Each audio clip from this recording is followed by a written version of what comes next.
Senator Waters. Thank you, Chair. Hello there. Just segueing back to that September trip that Minister Hunt took, that I understand Minister Powell from Queensland also accompanied him on. It was reported that the delegation went to Germany, France and the UK. Now, you've said Serbia, Croatia and Germany. Can I just check, were France and UK visited by Minister Hunt? No, they weren't, Senator. Okay, thank you. So on that Croatia, Serbia, Germany trip, how many departmental or ministerial staff travelled with the minister? There was one departmental staff and one ministerial staff. Okay, and could you take on notice the itinerary and the full cost of the trip? Certainly. There were reports, and again, seek your clarification, that ministers... I can give you the costs if you'd like, Senator. Thank you. The estimated costs for the Minister and his advisor to travel to Europe was $41,817.60, including flights, accommodation, meals, incidentals, ground transport and official hospitality. The cost for the departmental official who accompanied the Minister was $15,466.30, also including flights, accommodation, meals, incidentals and ground transport. Thank you very much. And if you could just take the itinerary portion of that question on notice, as you have already. It was reported that the ministers would meet with interested financial institutions. Do you know whether Minister Hunt met with any banks or financial institutions on that trip? Yes, Minister Hunt did meet with a bank in Frankfurt, and will provide the detail with the name of that bank to you in the detailed itinerary. It was one of the state-owned German investment banks. Okay, was it Deutsche Bank? No. Okay, so the minister didn't meet with Deutsche Bank? Minister Hunt didn't meet with Deutsche Bank. Did Minister Powell, to your knowledge? Minister Powell did meet with Deutsche Bank, yes. Did, okay, thank you. I'll pursue that at the Queensland level. Were the departmental officials present at the meeting either in Frankfurt with the state-owned bank or at the meeting with Minister Powell, to the extent of your knowledge?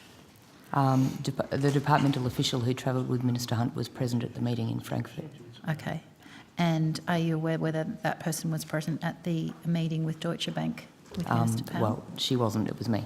Okay, great. That's good to know. I can take that as confirmed then.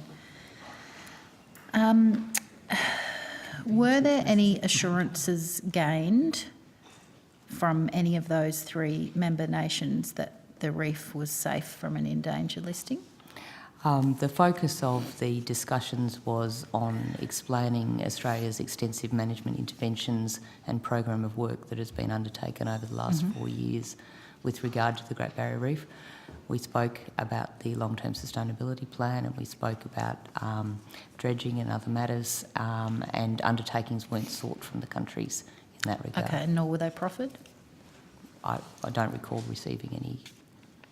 Okay, thank you.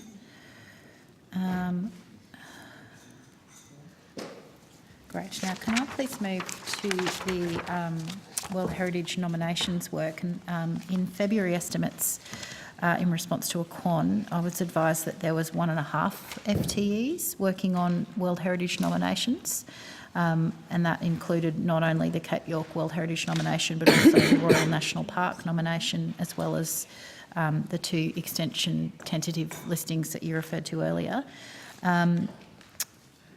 How can 1.5 full-time equivalents be sufficient to manage these 4 processes? So, Senator, under the intergovernmental agreement relating to heritage, it is the state government in each of these cases that is the proponent for the nomination, and we will support state government through the development of a nomination, but they do all the lead work and all the assessment that needs to be done to get us to a nomination place. And then once they've done that assessment work, it essentially comes to the Department for Quality Assurance, and we're not at the point yet where we have received nominations for that quality assurance going into the placement of places on the tentative list. Okay, so because they're going slow, 1.5 is enough? Yes. Okay. In response to a quan about the Cape York World Heritage nomination, you stated that it was the government's view that a nomination would only proceed with the support of relevant parties, and then listed the Queensland Government, traditional owners, industry, private landholders, and more broadly the Cape York community. Previously, I understood that the main focus was on getting traditional owner consent. When was this list expanded to include industry, private landholders, and the community at large? I'm not sure that there's any particular point in time where the list was expanded, but perhaps we became clear at a point in time around what we meant when we were talking about agreement or support for nomination, because clearly, there are many types of tenure in Cape York. So there hasn't been a swing away from the focus on obtaining traditional owner consent or support. That still is a very, very strong part of the component or part of the process. Okay. So is it correct to understand that the government's position is now to give each of those groups a veto as to whether a nomination goes ahead? I don't think it would be correct to characterise it in those terms. The challenge with this process will be to establish a nomination area which meets the test of integrity and outstanding universal value. And there would be many permutations and combinations in all likelihood that would achieve that. So I think there is, and we've had positive indications through the consultation that has been conducted to date with traditional owner groups of support or support in principle for a nomination, but there's still a lot of work to be done to get us to the point where we have one. Yeah, thank you. And I'll put some quans in about how the TO consultation is progressing. But I'm just interested in this inclusion of industry in the desired consent providers. So if the mining industry wasn't on board, would the nomination still proceed? You're asking me to speculate, Senator, in a way that I can't. Well, your response in the quan was that the government's view is that a nomination will only proceed with the support of a raft of people, including industry. So I'm just seeking to understand what role industry consent will play in the nomination. I think that quan is consistent with a view that you would expect to have broad community support for a nomination. Industry is part of the community. You can pluck out the mining industry, who may have a view. Equally, there could be the tourism industry, who may have a view of a different ilk. You'd be talking about getting broad community support for a defined area that meets the outstanding universal values for listing that Mr. Oxley spoke about before. Obviously, work would have to go into it, and then it is an assessment and a judgment as to whether that broad community support exists. It's not a case that any one sector, individual, entity has veto, but whether the sufficient support is there. Right, so confirming that the nomination could still go ahead if the mining industry did not support it. Oh, Senator Waters, I'm not going to sort not, of... or deliberately I'm not going to that. pick a, sort of if this group doesn't like it or if that group doesn't like it. Ultimately, the government would take a considered position. Right. Well, in relation to that, the timing of that considered position, there was previously an intention to nominate the Cape by February of this year. Clearly, that's not being met. Is this new broad industry and others agreement, is that contributing to the slowdown of the process? No,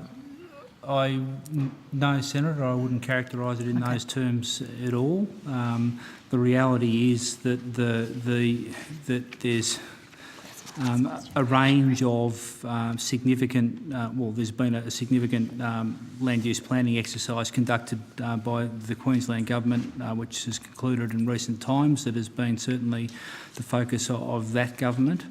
The reality is that for us to build a stable and viable nomination will take quite some time.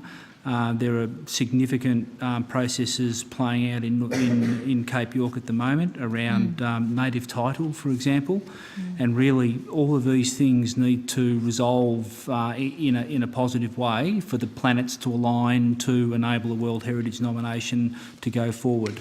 And in fact, getting resolution around a proposed World Heritage nomination is probably not the highest priority for some of the key stakeholder groups in Cape York, and we are taking a careful approach to the progressing of a nomination, because what we don't want to do through rushing is failing.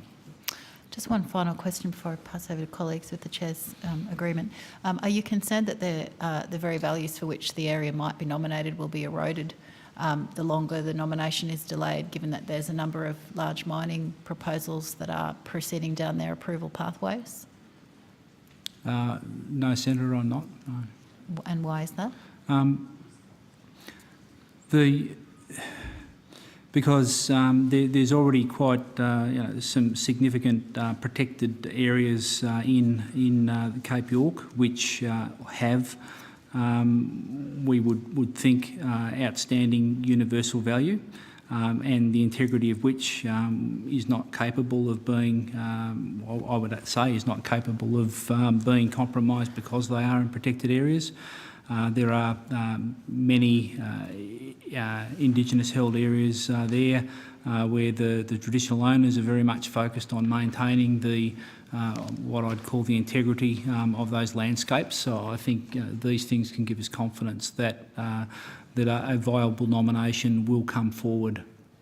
So can I just clarify, you're not seeking to have World Heritage beyond what's already protected? No, I didn't say that, Senator. Well, you're saying that the TOs might stop mining. Well, legally they can't. We know that. And you mentioned that some areas that are already protected won't be able to be mined, sure, if they're in national park tenure. I would hope that the World Heritage nomination would cover a much broader area than those two parameters. Yeah. And we're seeking to build a significant and credible nomination, Senator. Okay, well, I wish you good speed in that. Thank you. Senator Rhiannon? Oh, sorry, there was Senator Rhiannon's name's the one on my sheet.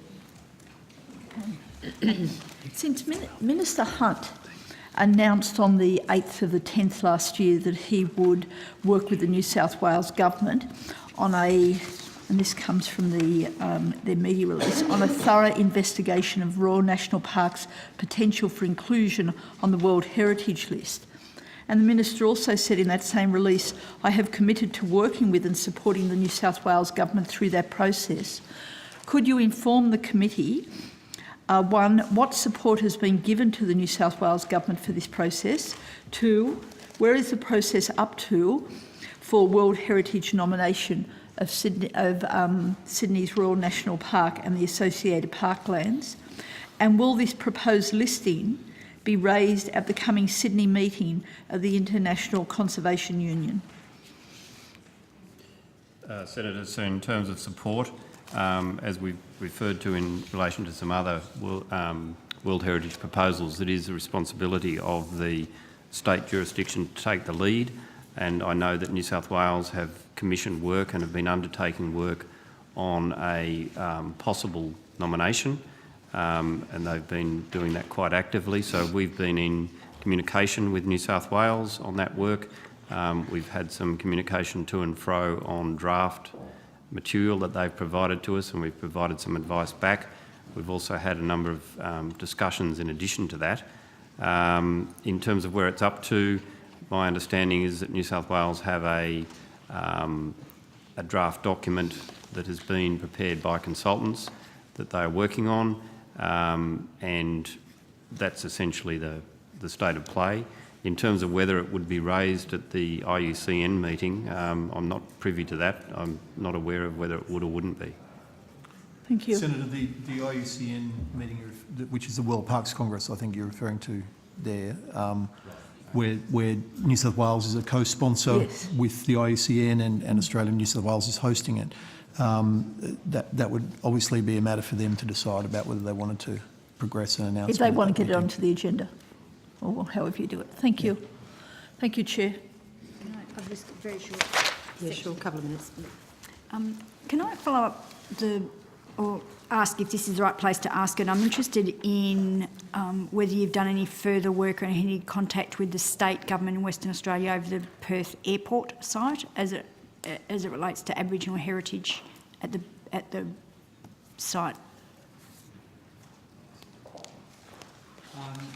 So, just having turned to my colleague, the answer is no, but I would have thought that would more likely be Environmental Approvals and Assessment Division, but I'm not sure. It specifically relates to Aboriginal heritage issues. So, Yes, so if it was... the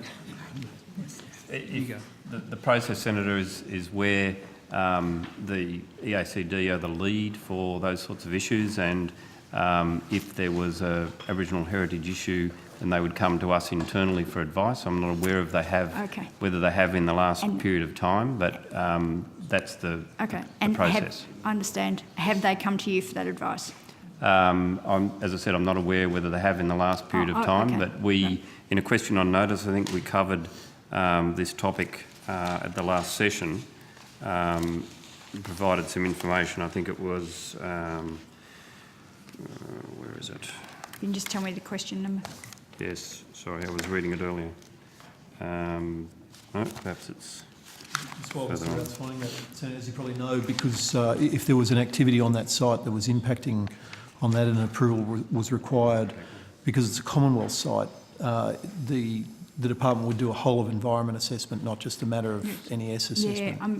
Yeah, I take your point. I'm particularly interested whether they've actually done it under the heritage. Senator, I actually don't believe it was a question on notice, so we'll take your question on notice. Okay, I'll have a series of questions on notice in that instance, and I have one other, and that is, and I'll be quick. Have you had anything to do with the West Australian Government's current review of the West Australian Heritage Act, Aboriginal Heritage Act? So, Senator, we're aware of the review that's underway, and we're aware that there's a public call for submissions, etc. We keep up to date, I guess, with what is proposed, but we're not going further than that. Okay, so you haven't had any discussions. You've just kept track of what they're proposing. I think we may have had some discussions with some of the officials from WA. From Indigenous Affairs. Okay. Has anybody from the community, any community members raised concerns with you about what's happening at a West Australian level? I'm not aware of community members raising them directly. It's always possible that there's been correspondence to the Minister, so can I ask you to take through that on vehicle notice? Possibly, but otherwise not aware of any, Senator. Okay. Could you take it on notice too? Certainly. Thank you. So, sorry, Senator, I have just found Senate question number 826 was on Perth Airport, and it was in response to a question from Senator Ludlam. Okay. And that advice was provided. So 826. Okay, I'll chase that up. Thank you. Thank you very much, gentlemen. You're taking up your time for the last one. It's entirely up to you. Just very quickly. Dr Dripps, could you just clarify for me, to the extent that you're able to, what matters were discussed in the meeting with Minister Hunt, yourself and the state-owned bank in Frankfurt? Certainly, Senator.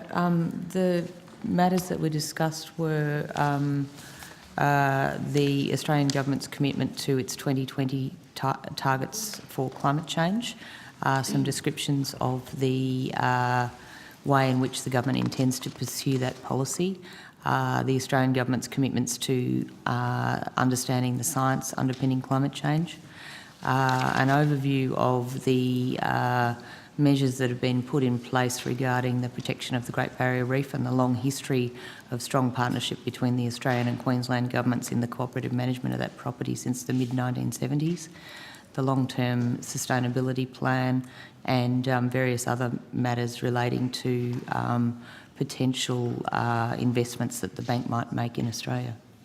Okay, so was this an attempt to try to convince the bank to invest in developments in the reef catchment or coastline? I wouldn't characterise it that way at all, Senator. It was a meeting that was aimed at building the strategic relationship between Australia and Germany at that institutional banking level, and it was a meeting that was arranged in Frankfurt as the Minister needed to be in Frankfurt for a period of time at the end of his trip. What possible other outcome could there be of a relationship with a bank other than investment in projects?